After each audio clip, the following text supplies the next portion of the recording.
All right. So, welcome. We appreciate everyone attending tonight's session, and we're excited to have you all for our intro to sales and trading session tonight. I'm joined here with Ariel, one of the founders of StepStone, and with Adam, one of StepStone's sales and trading coaching professionals. Our goal of today's session is to keep this extremely informative, but also candid. We want this to be a conversation. We're going to have time for Q&A at the end, so we really encourage you guys to write your questions in the chat as they come up, or raise your hand on the Zoom, and we'll be sure to call on you at the end to address those. So a little bit of background on myself. My name is Jake. I attended a non-target university, and I started my career in Big Four advisory and have since been working in investment banking.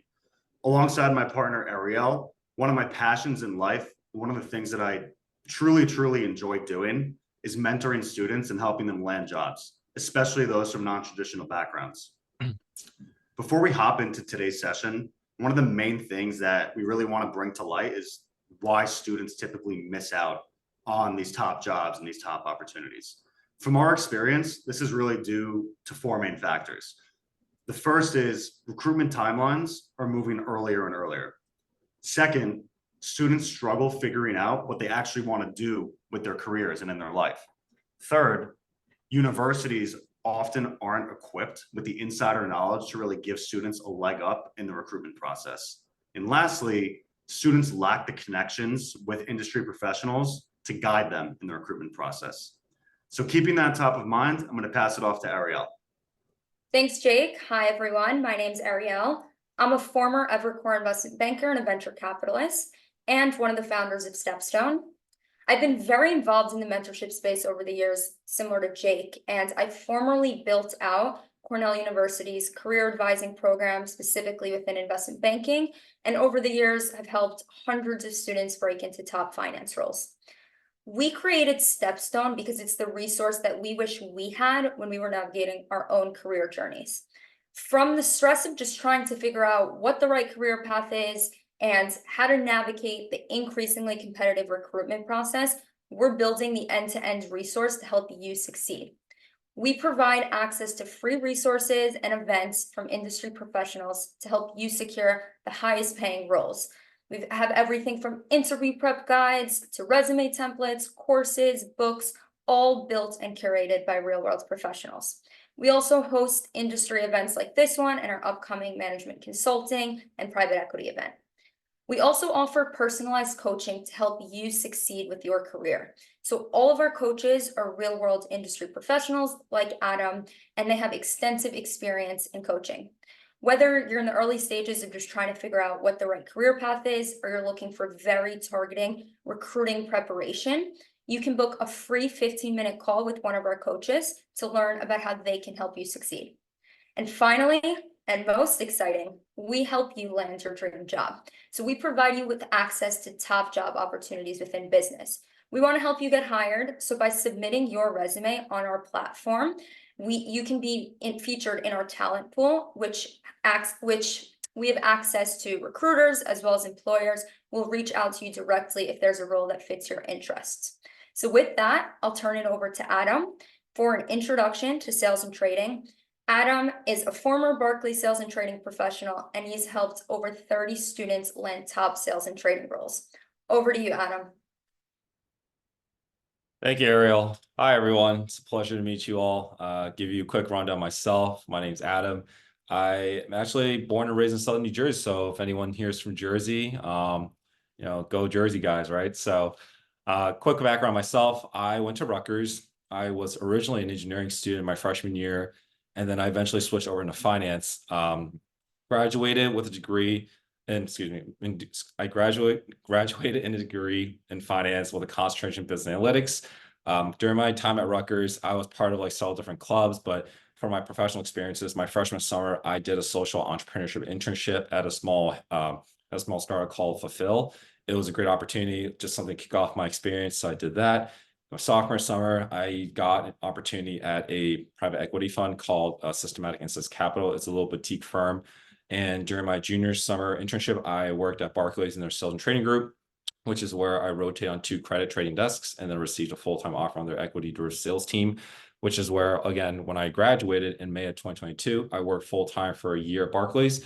After 1 full year at Barclays, the firm unfortunately went through layoffs and just reduction in workforce. So I started looking for other opportunities after that experience and have recently transitioned to UBS within their global markets client onboarding business. And then also during my time in college, I co-founded a nonprofit organization called Gen Union, which is actually where I met your founder, Ariel, here. We really started this initiative to build an organization to help students from a broader level in the sense of like helping students understand from head to toe what they need to do to be successful in the recruitment and interviewing processes. And so during that experience of building Gen Union, we really came across that a lot of students have very specific needs that not everyone can really offer. So, Ariel had the great idea to really put together StepStone for that need. So again, that's where I step in. So we're really excited to look forward to help you guys and really get each and every one of you guys an offer. Next slide, please. All right, so going into this slide, why don't we take a step back before we even dive into sales and trading, just talk about like, all right, what's the global perspective of the business, right? So sales and trading is one of the major businesses that most investment banks offer in the street, like Goldman, Barclays, Bank of America. They offer one of their branch arms, like the sales and trading business, alongside with investment banking and equity research. So, a bank doesn't just provide one sole business, they provide multiple different divisions, as you can see listed on the slide. Now, today we're going to specifically focus on sales and trading, but we can eventually dive into like the other divisions that Ariel also has in stock with other mentors. All right, next slide, please. And all right, so going into this slide, what is sales and trading, right? Like I'm sure how many of you guys here are brand new to this and like don't know what sales and trading is? If you can raise your hand, that'd be great. A great indicator for me to see. All right, we got 1, 2. All right, so 2, 3. Oh, great, 3. Okay, perfect. So this slide will be really insightful for all of you. So sales and trading is essentially a business that an investment bank offers to institutional and high net worth individuals. The name itself, sales and trading, is split between several different roles. Starting off in sales, you have a professional who is building a relationship with the client. The client could be a high net worth individual, or most likely it's going to be an institutional entity, such as like Fidelity, Vanguard, right? Or like hedge funds, such as Point Square, or like other specific smaller funds. But essentially in sales, your role is really to build a relationship with your client, understand their needs, offer the product that you manage the most very well with, and also provide value for what the client's really looking for. Salespeople are typically individuals who are very creative individuals. They know how their client thinks.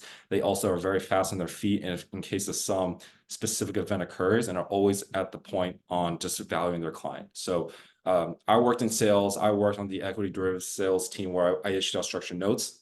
My role at the time was very hands-on, given that I had to pick up calls, do client events, and also just come up with creative ideas to sell to the clients on what they're looking for. Now, pivoting off into trading, right? So you have a salesperson who's bringing orders, bringing business. You have traders now. The trading desks are typically comprises of individuals who manage risk, manage the execution of orders that occur through sales that goes to the trading side. So when sales win the business, they execute the order to pass off to trading. Traders execute that live, and they manage that risk. Now, in addition to that, traders also provide a high-level insight on what they think of the market. For example, if you were to offer a client options, right? Traders will then look deeply into the market, see which area of the market sector is cheap and expensive. And based on that evaluation, they would then inform their team internally, the sales, and also the client where they see opportunity most valued at. So that's what the traders do. Now, outside of the sales and trading teams, there's another desk called the structuring team, which most people have not heard of. Structurers, typically, their value comes in figuring out more complex problems that the sales receives from the client. So if the sales typically offers product A and B for their client, but they're looking for something like a mixture of A and B and a new product called C, they would go to the structurer and say, hey, is there something we can do to tailor this specifically for our client's needs? And if not, what can we do to do better? Structurers typically try to design, create new ideas for the sales team to offer to the client at a very quick pace. And so overall, if you're a problem solver, you really like to find, just like an algorithm, like solve for X, this is a really good fit for you in structuring. Your role's not necessarily in the execution side. You're more of the analytical thinking and creativity side of the market world. And then lastly, we have research. Going to research, your role is really to have a very deep understanding of your asset class. In global markets, there are several different types of research divisions. There's equity research, there's credit research, and macro. For my time in the equity drift sales team, I worked occasionally with the equity research sales team. Their job is really to understand certain underliers, or in your case, stocks that clients would really look to find interest in, and they would provide a high depth scope to, they would provide a high research valuation on what the client's looking at and offer that as an additional product to offer to the client's interest. And so research typically works with the sales teams very heavily to understand what clients look for and what are some additional packages or forecasts and reports they can offer on top of the service that the client's paying. Because keep in mind, when the clients are working with the salespeople and the traders, they're already paying top dollar for their service. So research typically comes in to sell an additional service or just offer an additional package to their liking. Now, if we go into the next slide, I can walk you guys through typically a day in the life of a sales and trading analyst, at least for me. And this is more on a general perspective. So I'll dive in on a more general perspective. And so typically a sales and trading analyst, you get up pretty early. Well, before I even say that, who here is not a morning person, or who here likes to sleep in? Let's see. Anyone got their hands up? I know Ariel's got her hand up. You guys work in investment banking. You guys don't want to get in at 6 a.m. So let's go. That's right. That's right. I know Jake too. Put your hand up. You know what? Honestly, I'm a morning person. So. Oh, that's crazy. That's crazy. But yeah, so in sales and trading, typically analysts gets in, like the analyst gets in pretty early. For sales, you would get in sooner because you have to understand what just happened overnight for your client, your team, and also just if there's any overnight trades that occurred. So during pre-market hours, sales analysts usually get in between the hours of 5:30 to 7:30, depending on the team you are in. If you're in equities, you usually get around 6:30 if you're like equity cash, which means stocks and indexes. Now, if you're in credit, which is more illiquid, you typically get in at a later time, usually towards the 7 o'clock, 7:30 mark. But in general, analysts get in very early, and during the pre-market hours before 9:30 a.m., your role is really to go through what happened overnight, what has happened over the market, right? You read the news as you come into the office, log into your Bloomberg, go through emails, see if there's anything that's very like pressing and urgent that you have to tend to first, because those occasionally could happen. And if not, go through all the internal emails, respond back to clients, and then you can also get a coffee or get breakfast. Now, once 9:30 rolls around, that's when things start to pick up. 9:30 opens, equity markets are opened, clients are calling in, they're executing orders. So within the first hour of the market, you're actually very busy. You probably will be stuck to your desk, not leaving anytime soon. And during that time, you're going to be on client calls. You will be answering clients on Bloomberg because they will ping you the, hey, Adam, can I get 10 million, like can I get a block trade on NVIDIA? Can we get it at this price? And typically, like, you're going to get several of those clients ping at you at the same time. So there's a lot of stress in the sense of understand how to mitigate, like, which client do I value more than the other, but you can't also lose the other client. And so there's going to be a lot of those scenarios throughout the day, but generally speaking, you will be handling all the execution work throughout the day, and just like talking to clients. But also at the same time, you'll be working heavily with the trading desk, the structures, and the researchers. So it's not just working with clients. You're going to work with people of all different divisions within the global markets business. And then once the markets come to a close from 3 to 4, that's usually when it also gets very busy too, depending on your team. And afterwards, after 4 o'clock in sales, at least, you would then start wrapping up your orders. You would wrap up the reports you've had. And you'll also typically like start like doing origination work processes. So for my team specifically, like I executed all the orders throughout the day, and I also did a legal origination work as well. But after the market closes, I had more work to do, given that some trades also came in after the market hours have closed. So again, it's very team dependent, but you typically would do a lot of operational admin work after the 4 p.m. market has closed, and also just checking with your team, checking with your manager, because sometimes they might have some additional work for you to do. But generally speaking, people get out of the office by like 6:30 to 7. The latest I've seen people stay is like 8 to 8:30, but that's very unlikely, given that it's a very markets people driven business. So people are already out by already like 4:30. But yeah, in sales, like you typically do that. But in addition to just working, as I just described to you, you also get to go out for client outings, client events. So there are also like pretty often times when I get to go to like bars, restaurants, and some people also get to go travel internationally and go to the Knicks game, which unfortunately they lost. So I know some of you guys are Knicks fans, but go Knicks. But we'll go into the next slide and we'll share more about the industry. All right, so I understand that I just threw a bunch of information at you guys on the sales and trading industry, the types of roles, what my day-to-day looked like. Now, I'm going to take a step back into a different direction of the things that I liked and disliked, or I think that most people would like and dislike. Starting with the likes. All right, I'm going to give off the top of my head, like you can read the list. But some of the likes working in this industry is that you are paid competitively, right? You're making a pretty competitive salary. You're making like a very lucrative bonus depending on the year on the market. And so that's one of the reasons why people are very drawn to this business. It's the compensation along with the potential exit opportunities. So Adam, how much could an analyst make coming out of school? 110. 110 base and bonus? Base. That's just base. Bonus Okay. can probably push you up to 160, 170 on a pretty good year. Even with a bad year, like you're still going to get like probably 140 all in. 130, 140 all in. Definitely like That's I think pretty significant as a compensation for a first year out of school. absolutely. I mean, it's not the compensation I will look at, it's the world-class experience that you'll be receiving and the network. That's going to be worth more in the long run.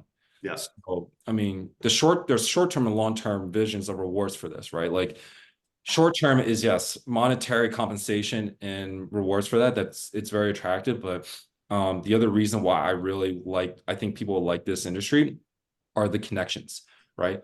As what I will say and Ariel will say and what Jake will say to you guys, it's not what you know, it's who you know. And that goes further as you're in this role, right? Like if you want to go into the buy side, you're most likely get there not because of your skills, but because of who you know on top of your skills, who can advocate for you, who can vouch for you. There's a lot of opportunities where people who work at a shop, they're leaving you as a client, but they're like, hey, Adam, I know you were my broker at Goldman or you're my broker at Barclays. Guess what? I'm creating a new fund in Connecticut. You want to hop on my ship? It's very common. They have those conversations a lot and probably over wine with you or at a Knicks game. So again, like connections in your network are very valued in this industry. The other thing I'd say is like third reason. And Adam, I just see an interesting question that's relevant there. It says, are we assuming any number of years of experience after school? So maybe you can just explain, this specific job that he explained is directly out of school or directly out of grad school, and maybe talk to the training that comes with that as well.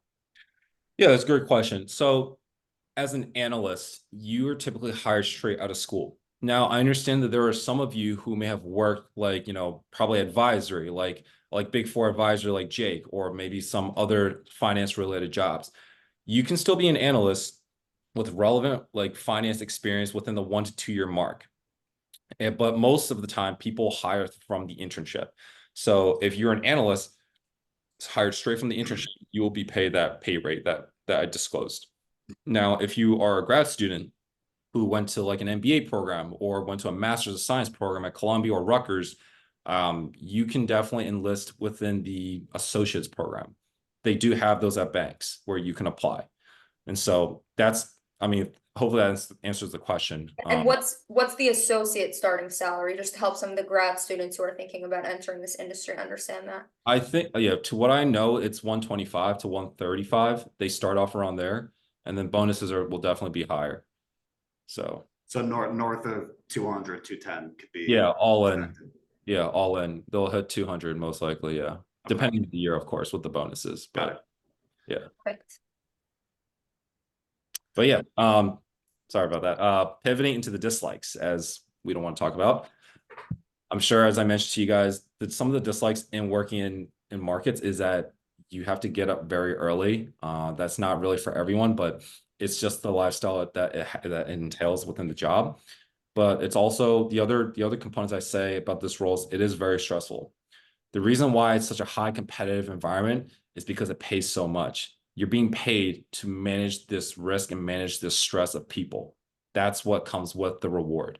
Now, some people really think like, oh no, it's okay. I can handle, I can really do it, right? Like, and I think like it's something that you will learn as you do the job. And I will say like it is doable, but the very important thing about like understanding yourself is like you got to have confidence going into this industry overall. So even though it's one of the dislikes, like I would say it's definitely very manageable for most people. And the other thing I'd say is about being in this industry is like, as you can see on the side, there's a lot of type A personalities.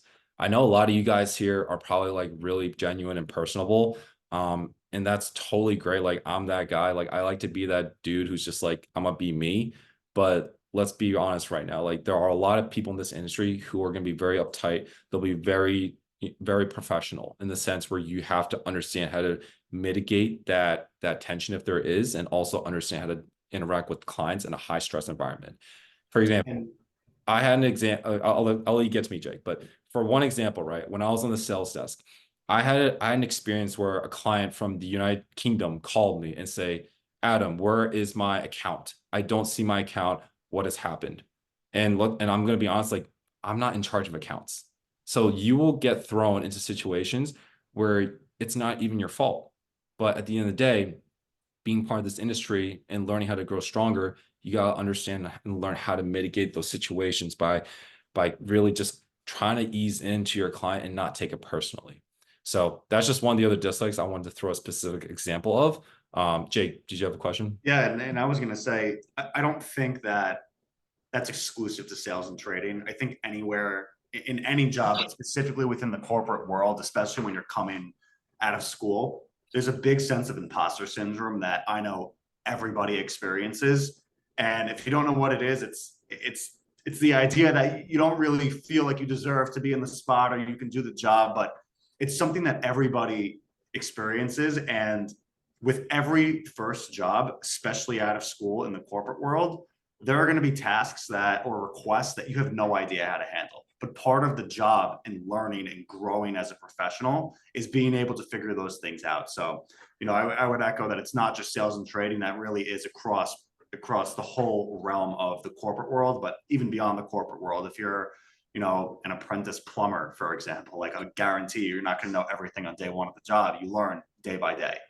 But yeah, just wanted to add on that. I'll kick it back to Adam. Yeah, no, absolutely. Thank you for sharing. And I definitely agree with that. I mean, let's be honest, right? Like when you work in a sales role or even as a trader, like you're going to be probably a 22, 23-year-old kid out of a 4-year undergrad degree executing $10 million transactions. Think about that. It's kind of daunting, but that would be you if you're in the seat. I mean, at UBS, I was recently talking to someone in sales who sold swaps. She issued out the biggest swap in her own career at a value of like 2 billion.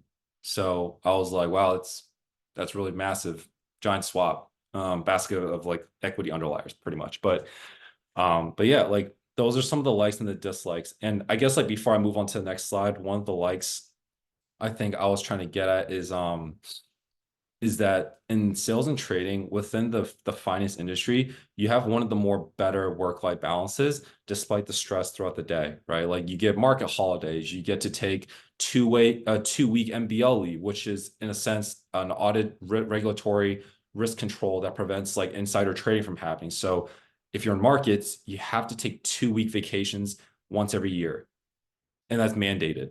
So you can go to Fiji for all anyone cares, but they're going to tell you to get out. So so yeah, not that's something the bankers don't get, unfortunately. So you're telling me they don't bother you when you're on vacation? Yeah, like when you book in your MBL, like they'll tell you like don't look at your phone, don't log in, don't even talk to me on text, don't even like my Twitter account or my X account feed. Like don't even touch it. They'll be like go, like shoot. Because like there's just so many insider trading incidents that have occurred in the past of finance that this has been implemented. So that's one of the better likes I'd say is like you have better work-life balance, and weekends typically are very like secured for this role. Yeah. We will get, I know Stella and Stefanet had 2 questions. Let's just get through the next slide and then jump into those questions. Go ahead, Adam. Okay, now this is one of the more important slides for everyone here. Before I even dive into the specifics of the sophomore and the junior summer timeline for recruiting, I do want to emphasize with Ariel and Jake that like these processes are very competitive, right? Like you guys are competing against some of the most competitive kids in the nation, in America, not to mention internationally as well. So just before I start diving into the details of how to like pivot yourself correctly or pivot yourself effectively, I should say, the statistics for just one bank, or specifically Goldman Sachs, getting their applications, like they averaged about like 80,000 on average. Back in 2016, they already averaged 80,000 like applicants for just the summer and first year analyst programs. That's already a lot for just only a handful of positions available. So keep in mind, these opportunities are very scarce for a reason. But as what we are here to help you guys with, we're here to guide you, navigate you, and help you understand what you can do to effectively put yourself in a position to maximize your chances of success, right? Nothing's ever guaranteed in life, and definitely it was never guaranteed for me when I was recruiting, but we definitely had help along the way, and this is why we're here for you guys. So going into this, right, sophomore summer timelines. This program, the sophomore programs for some of the bigger banks like UBS, BNP, I know they do sophomore programs for markets. They typically start recruiting at the end of your freshman year. So your second semester in a sense. And then also the early start of your sophomore fall. Essentially what they focus on in that program are target candidates and diversity candidates. So people who go to some of the top schools in the country, like Duke, Chicago, Cornell, like Harvard, MIT, like those kids will most likely get scouted on top of a lot of diversity candidates, which firms would like to have a higher focus on in the next coming decades. But these programs do eventually open into all students of all backgrounds in the later stages in the fall, or sorry, going into the spring in the following year. Now, going to the junior summer timeline, that's like the main internship, right? If you are a sophomore right now looking for your junior summer internship, this is the right time to really start recruiting and start networking. Here's why. You get that junior summer internship, you do the internship for the next 8 to 10 weeks, you get the full-time offer, and you start cruising, as you can see what Jake put at the bottom of the slide, you enjoy your senior year. You can go to Fiji and just do, part-time or like virtual school for all we care because you got the job, right? Like that's the point. You're working hard now to get your summer internship and get that bag locked in, right? And so let's dive in real quick, right? So going into your junior summer internship before that, as a sophomore, they typically start recruiting in your second semester of your sophomore year. So that's generally around January till April in the spring. That'll be focused mostly again on target and diverse candidates. However, as I said before, don't be disheartened by that. There is only a finite number of students who will be accepted from that criteria. The remaining of the space of the class size for your internship program will be brought in from the fall, which is the non-target period. So going back, right, if you are a sophomore in your second semester of your sophomore year, that's in the spring, going to your first semester of your junior year in the fall, that's when it's really going to start like getting hot for like recruiting, right? Like firms will start interviewing from September all the way to the end of November, and start like really getting quiet in December. So essentially like you have about like a 3 to 4 month period in the fall to really like grind and get those interviews in. And trust me, like let me give you my example, right? When I was at Rutgers, I didn't have a single interview until the fall. I was networking from March of 2020 all the way to the end of October 2020. And for 8 months, for the first 5 months, I had zero progress. No interviews, no nothing. I sent over 2,000 emails. I had over 200 phone calls with VPs, directors, and MDs. I network with more of the mid-higher senior class folks in the business at the time. Because for me, my biggest strategy was really to network. However, on top of networking, I also had to understand and build a very strong opinion of the markets and showcase why I'm the candidate they want to pick. But going back to the strategy of the timeline, right? If you're trying to recruit successfully, you have to know how to navigate with the current. It's just like swimming, right? You're in the ocean. You're not going to swim against the current. You're going to get knocked over. However, you do want to understand the current to go with it, to network and recruit with it. I see Shailin asked a question about networking. I'll dive into that at the end of the presentation. That will take probably more time, but overall, Adam, just for people who may not know, can you just touch on the difference between non-target and target candidates or schools? yes, sorry, apologies, of course. So target schools typically consist of universities that are on the upper end of the prestige, and I guess you could call it like education scale, right? Like you have like some of the top Ivy League, universities that are considered targets, right? And then you also have some of the non-Ivy Leagues that are also considered targets, such as Duke, Chicago, University of Chapel Hill. Schools that are typically like well known and well perceived are considered targets because they already have an established pipeline of alumni in that company. And so typically some of the most senior people in the firms that you're recruiting at, they will have very distinguished pipelines built into their own universities from the get-go. But non-targets specifically are like more like state schools or community colleges where there isn't a very strong presence of their alumni in that firm, which is why they're called non-target, because the firm doesn't really target the candidates from that typical academic background. Those are typically classified as non-target candidates. But we want to make it clear, it is still very much possible to land these jobs coming from a non-target background. Oh yeah, absolutely. Adam and myself are proof of that.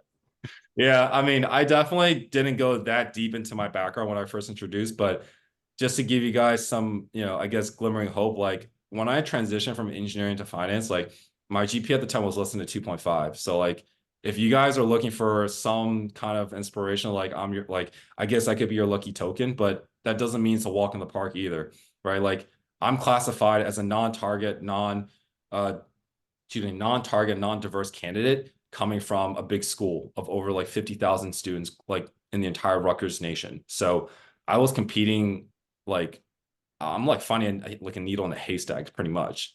But overall, like, Jake also went to Lehigh, and like, our schools like don't really have much of that resource and that connectivity in that like pipeline, as we've mentioned before, for like target schools in general. And the only other thing I'd add here, there's a lot of people that actually aren't finance or business majors, or maybe their school doesn't even have a very strong finance program, but they still are able to land these roles. I went to Cornell and I landed an investment banking job, but I was actually a pre-law major.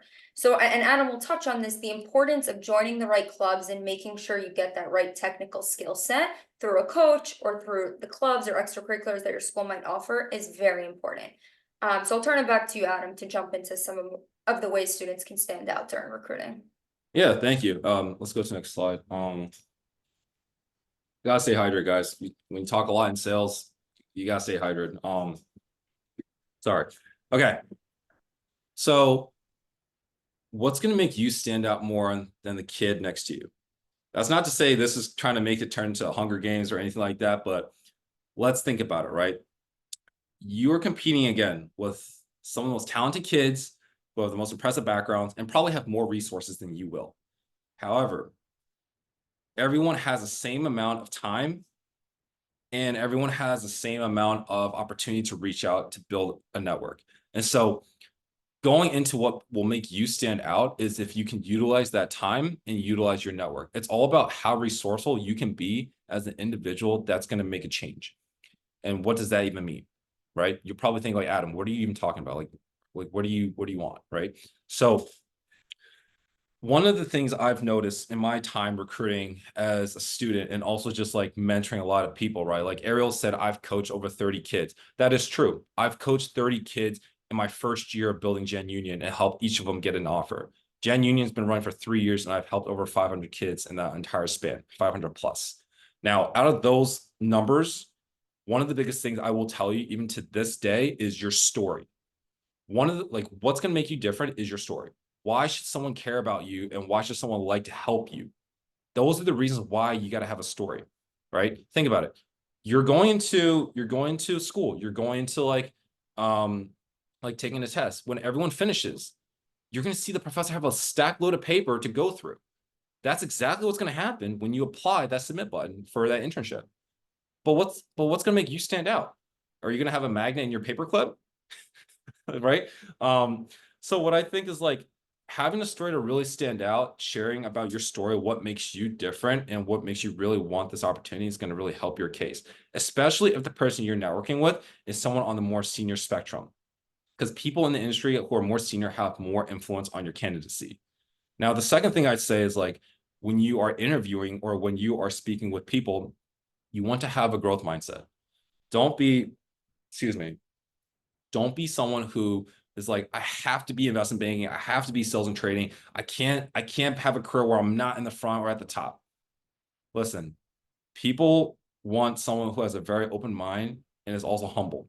Nobody wants to spend their time working with someone who's arrogant and also very delusional with the sense of that things can change in a day, right? Like you could literally be in front office for a month and gone the next.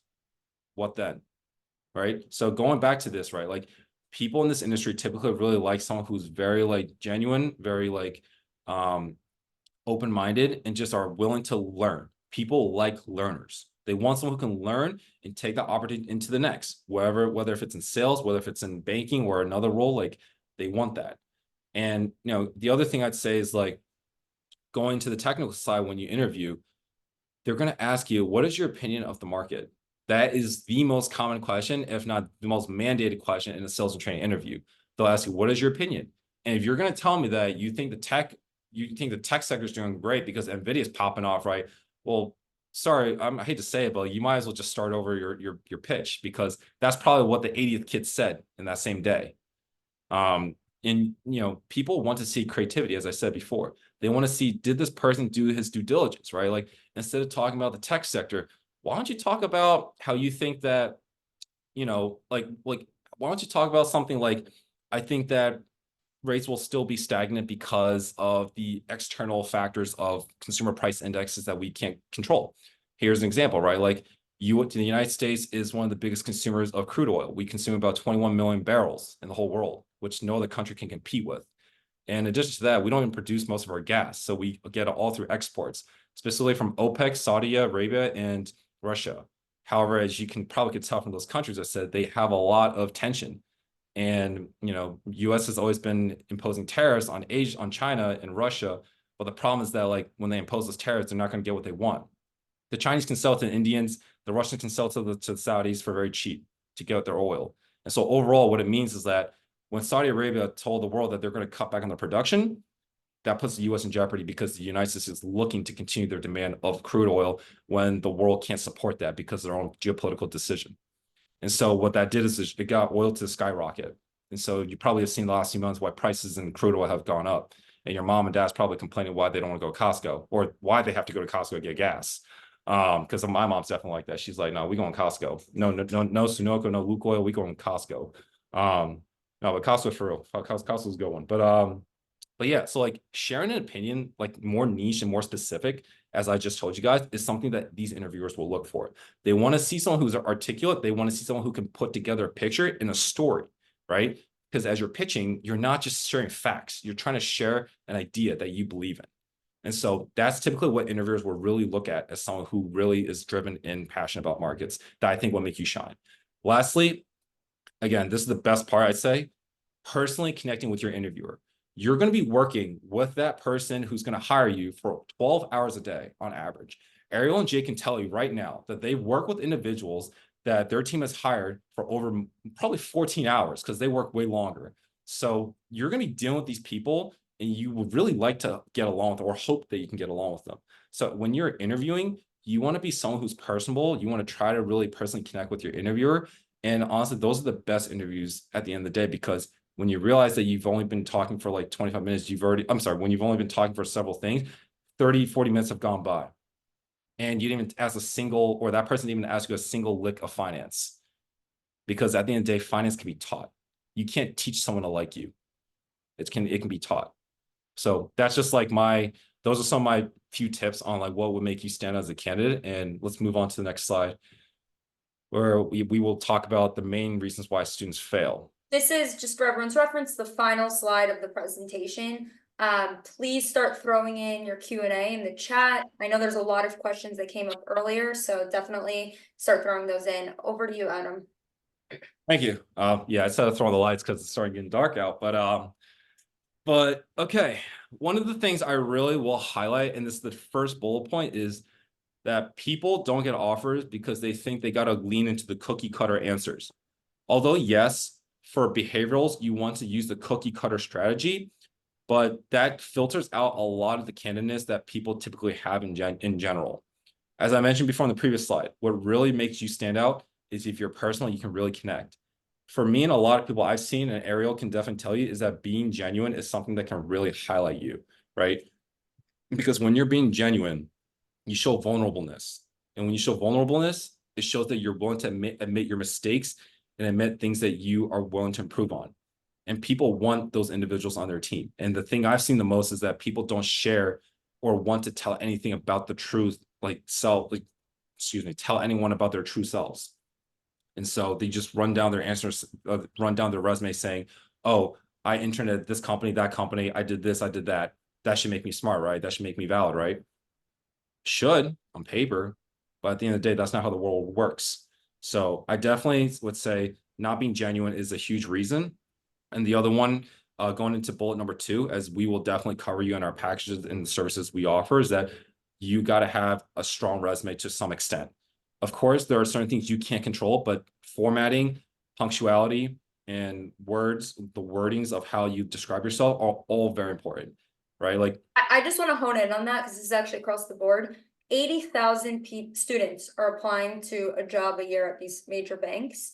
Don't give the interviewer a reason to weed you out for a small formatting error, right? This is highly avoidable. There's a lot of people out there that can help you with the resume review. I just want to hone in on that because I think that's just not the way to kind of lose an opportunity like this. It's very much something in your control. Yeah, and just building off of that, Ariel and I have done a lot of hiring and interviewing at our firms, and you can be an extremely qualified candidate, but I promise you, we will pick up if there's inconsistencies in your formatting, the spacing, words that are spelled incorrectly. You know, these are very basic things that, like Ariel said, don't give someone a reason to put it in the no pile from the beginning. You know, you want to have a fighting chance, and this is something that's in your control versus out of your control. Awesome. Adam, any final thoughts on this slide before we kind of open it up to the Q&A? yeah, I think overall, just, try your best to be genuine. It's something I think that would really go a long way, especially if you're trying to build relationships in sales. And I'd say the other thing is proper dress code. I've seen students not dress up at all and just not have good hygiene. It's a very big indication of of an ick, especially in banking, because people will tell you in banking, and I learned this from personal experience of people I know myself, that like when you go to the office unshaved or even just like not, you don't have your hair done, they will pull you aside. Your VP will pull you aside with your MD and be like, look, you got to get your act together. This is a client-facing business. We represent the firm. We want to look as top as we can and as professional as we can as well. So, definitely having like professional and proper dress code is a huge thing, I'd say. I'd say that's actually a very important point, especially in the post-COVID world. Prior to COVID, everyone was in the office 5 days a week, whatever it was. Now, a lot of students that we're seeing come into corporate firms, they're used to Zoom classes, they're not dressing up to leave their apartments or their houses, whatever, to go to classes. It sounds silly, but it's true. People pick up on it. Dressing appropriately for a client-facing role, being in person, having good hygiene. These are things that, you would think are common, that, it's common sense, but you'd be very, very surprised about how many people don't actually consider this when they're starting in a full-time role. Okay, so beyond that, now, Adam, thank you very, very much. I hope everybody learned something new tonight. Make sure to throw your guys' questions in the chat. You guys are also welcome to raise your hand on Zoom, and you guys can come off camera or ask your questions. But before we jump into the Q&A, if you guys enjoyed Adam's session and want to learn more about sales and trading and how Adam might be able to help you achieve your goal, make sure to scan that barcode on the screen and throw some time on his calendar. It's a completely free 15-minute call. Adam will talk to you about your specific situation, what your aspirations are, what you're looking to achieve, what your goals are, and try to figure out a game plan for it. So really, whether you're at the beginning of your career journey, you're a freshman, or you're a high school student, just getting ready for freshman year, or you're prepping for interviews, Adam has a number of different ways that he's able to help you. He has a range of packages, that really can serve you at any point in the process, from hourly packages to discounted group sessions to all-in-one packages that help you from the start to the end. We'll be sending everyone a follow-up email after this event with all the information, so no worries if you don't scan the barcode now, but I'll throw it to Ariel and we'll get into the Q&A. Great. So I'm going to hit on some of the questions we saw here and that came in earlier as well. So starting with Shaylin, I hope I'm pronouncing that correctly. So he asked how to build technical question answers. So maybe just speak to a little bit about the technical prep process and some key points that students should be aware of there. Yeah, absolutely. I think that's a great question. It's probably one of the more common questions I get. Is like, how do I study? How do I even start, right? Well, actually, that's a great question you say, because recently I put together a top 10 technical sales and trading question that we offer as an offering for our packages or just as an individual product for only $30 if you guys are interested. But essentially, that packet I put together comprises of questions that'll help you think and understand on a beginner level. It provides questions that will be asked on a real interview, and it also goes through very detailed answers on how to answer from top to bottom, how do you prepare, how do you look into it. Now, to go on top of that specific subject, the way how I studied is you got to look at it from your own point of view. Everyone's going to understand the market at a different perspective. And quite frankly, when people say the market, it's a very vague, ambiguous term. What does that even mean? The market can mean a lot of things. It can mean equities, it can mean currencies, it can mean macro, like commodities, right? And when you think about it, and you try to study one of those things and you're just thinking about how does that connect to the other, it'll really overwhelm you. So for when I studied it, right, I think at the general center of the universe in global markets revolves around the central bank. If you look at the Federal Reserve, if you study what fiscal policy and macro policy, monetary policy, it'll really give you a high level understanding of how the economy overall operates, and also just how all the asset classes are connected. And so what I did at the time was I utilized Investopedia like crazy, because ChatGPT did not exist at the time publicly. So you guys are very fortunate to have access to that in today's world, where you can literally ask the computer to think for you, and you just got to understand it. Back then, when I had to put it piece by piece together, and it wasn't as easy as it is now. But at the time I did that, I did a lot of self due diligence, and I just had a Word doc I created for myself that I asked myself questions every single day to answer as many as I could. I would literally ask such specific questions like, how does the Chinese market impact the United States if the Chinese were to leverage, buy out all the US debt? What's that going to do to the United States if China buys all the US debt in one shot? It's not realistic, although it could be, but if you think about it, you put yourself in a critical position to think out of the box. And so I asked myself as many of those questions as possible, what is the relationship between gold and US dollar? What is the relationship between the interest rates and bonds, right? And as I keep asking myself those questions, it helped me get a broader understanding overall by the time I've been months into that document. So just looking back, I would just have very detailed answers for the questions I come up with. And then I would also ask people on my networking calls, what are some questions that you think are interesting for me to look into, who are in the actual industry when I was just recruiting at the time. Perfect. Great answer. Thank you. So Sai, I hope I'm pronouncing that one correctly as well, asked, he's currently a first-year summer intern in investment banking. He knows sales and trading is super different. What differentiates the networking calls, interview technicals, and S&T versus investment banking? Maybe we can do that one together, since we have some of the investment banking experience and you have a little bit of the sales and trading experience. Speaking to the investment banking process, there are kind of 5 key concepts that on the technical side that an investment banking interview will cover: accounting, equity value, enterprise value, all different kind of valuation methodologies. And the questions basically stay within that. A lot of students over the years have memorized these, but it has now become more and more obvious to interviewers. So the questions are now more about, do you understand the fundamentals? And I've actually seen that shift on the sales and trading side as well. And so it's important to understand these underlying concepts well, whether on the investment banking side, it's valuation, or on the sales and trading side, it's market focus and a stock pitch. So I would say just speaking to more people in the industry, understanding the technical aspects is key. Adam, anything to add there as well? Yeah, I think you pretty much hit the bullseye on that. I mean, banking and markets are very different in the sense where you have different focuses, I'd say. Although the misconception in markets is like people would think that if you go into banking, you would have to know a lot of financial knowledge and just like understand like the, several different methodologies needed. If you look in markets, right, markets is very, very vast. You have credit, you have equities, you have macro.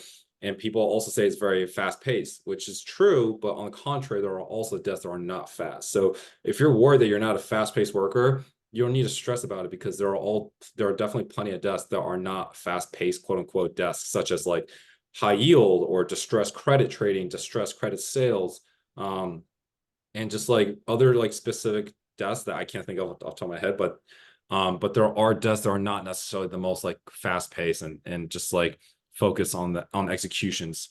But going into what Ariel said again, like what differentiates banking from sales and trading is that like your focus points are a little different. In sales and trading, you'll be more markets focused. Banking is more modeling focused and also like accounting heavy. However, as I mentioned in my last few minutes of speaking, is that depending on the desk you are, you could have skill sets of both banking and markets, depending what desk you are. I know specifically, again, like in CLO, like collateralized loan, trading, or like just structuring or sales, you have to understand like how you put together collateralized loans for your clients and what's like what's the secure debt structure. And that's going to tie into banking too, because in banking, you have to understand like what is like the difference between secure debt and unsecured debt. What's more expensive to finance, equity versus debt, right? Like you got to understand like what's more appropriate for your client. And so overall, like those are the different like skill sets that banking will offer along with sales and trading. But within sales and trading, if depending on the desk you're in, you could have the best of both worlds. So that's something I just thought I'd highlight for you guys out there who might not know that. I see that Anthony asked, what does graduate associate internship look like for semi-target programs like at Boston College? I mean, Boston College, in my opinion, is a pretty well-renowned known university in general. Your question is what is The graduate associate internship. So Anthony, I don't know if you want to come off or just confirm. So you're a graduate student at Boston College, is that right? Yeah, hi there. Could you guys hear me? Yep. Yes. Yeah, sorry. It's just that I've done a lot of the analyst internships in the past with some bulge bracket firms. However, I'm just curious to see because there's two variants of internships, right? There's the analyst for undergrads, and then there's the more, I guess, rigorous, harder one for associate internships, and that's catered towards like MBA and graduate students. And I'm just curious to see if how much of like what we discussed today is obviously transferable to those type of programs, but is there anything that like I myself, now that I'm gonna have to compete with associates, um, that you've seen while working? Because I'm sure you guys see like during the summers interns come in, and was essentially any recommendation you guys have for people in that field? I'd say, well, I'd say for the graduate program, you're asking like in general, like how does that like tie into like your like how can you come from like Boston like college in a graduate degree to go into the associates program? Is that what you're asking? Yeah, well, I guess because I know that like super days, for example, right? They're hard in general, no matter what, analysts or not. But I'm just curious to see like the intern or the super days for like associates. I just hear they're notoriously hard because you're competing with a lot of people such as yourselves that have a robust background, went to good schools, target schools and those that didn't, that made it to the cracks and got those analyst positions. And I'm just curious to see, like, to be competitive in that field, what do you recommend I think, that might be different? yeah, look, I think that's a great question what you're asking. At the end of the day, like from my experience, I've seen the analysts and the associates like recruit for their own individual programs. I mean, Mhm. but generally speaking, they're pretty much the same. It's just different titles and different pools of competition. You know, Ariel and Jake can definitely speak on the banking side as well. But like with markets, I'd say like you're competing with the people in your class. They're looking for associates. They brought you in here to really like see like if you're a good fit, if you're someone they can teach, because in general, they know you don't know this stuff. That's just a given. Even if you have an MBA, they know that. The reason why people pursue MBAs and masters of science degrees is to help reset their career trajectory by switching or helping you strong arm and get promoted. So what I would say, what would make you stand out is really to, you know, build an art, you know, build a genuine interest towards markets by showcasing like your opinions and just like trying to learn as much as you can about the products. And the other thing I'd say is really to network. Network. The more you network, the more people who know you and can vouch for you, that's going to really make you stand out differently from the kid who knows how to build a model. Because, Oh, yeah, go go ahead. ahead. Sorry, continue. No, I was going to say because like at the end of the day, it's a people's business. They want someone to be the face of the franchise, right? If you are someone who can really connect individuals, build relationships, build opportunities, they're going to want you. On top of your knowledge for what you understand about like products, they want you. Like if you're not a product heavy guy or gal, like in markets, that's okay too. There's prime brokerage. In prime brokerage, you're essentially providing a hedge fund, a big piggy bank in their backyard to trade. And so like I was literally getting coffee with one of the prime brokerage sales gals on our team. And like she probably doesn't know that much about the markets because like her role is really connect with people, offer what UBS can do as a prime broker. And so in general, back to what I'm saying, it's really who you know, not what you know. So that's my biggest piece of advice. Yeah, and I would also say specifically when it comes to MBA, when banks and institutions are looking to hire MBAs, associates, summer associates versus interns, it's two completely separate pools. You know, they if they're looking to hire, say, 50 summer analysts, which are coming out of undergrad, they might have 25 positions for MBA analysts. So it's not like you're competing against the other people. And they know this is for an internship. So you're typically not going to see someone who's been working in a different industry for 3 years going into an MBA internship program, because those are designed specifically for graduate students who are pursuing their MBA. Now, one thing remains the same. You do have to have every point that Adam hit on, whether you're going for the summer internship as an undergrad or the summer associate as a graduate student. Every point that Adam hit on still holds true. You still need to have your story. You need to be genuine. You need to build those connections. You need to have the fundamental understandings of what the job is that you're applying to. Now, for the associate roles, there might be more advanced technical aspects of the interview, but that's something that can be learned. So, but I will say the general core tenets of the interviewing processes are the same, but you're definitely not competing against, you know, the real world professionals or the undergraduates. Yeah. And Thank like, you. oh, Yeah. sorry. I was just trying to highlight to say, like, these people know that you don't know that much about the industry coming in. An MBA is not going to teach how to execute a $20 million transaction. Honestly, your dad has $20 million to tell you to execute for him, but that's different.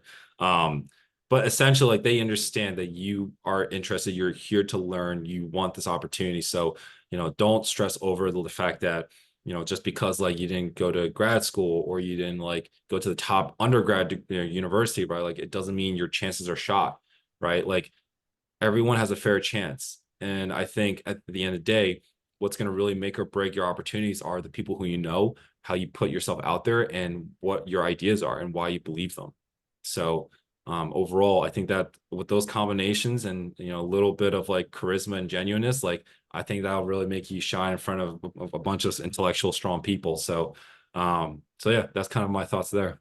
Thank you so much, Adam. We are going to wrap things up. There's just one final question that I will hit on. Danish, Can we get the slides of the info session? Yes, we will be uploading the presentation on our platform. So be on the lookout for an email and we'll follow up with more information there.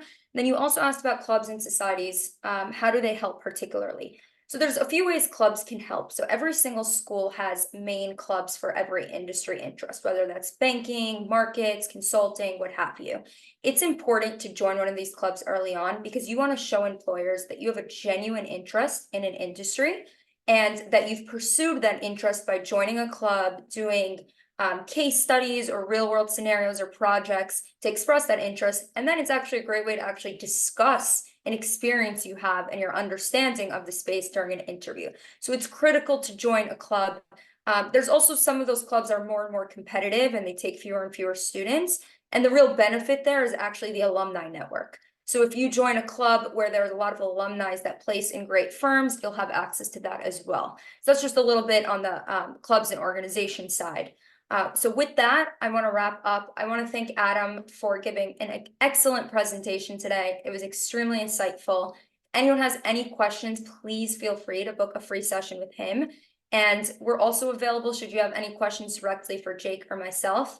Thank you everyone so much. And we'll be connecting with you via email shortly.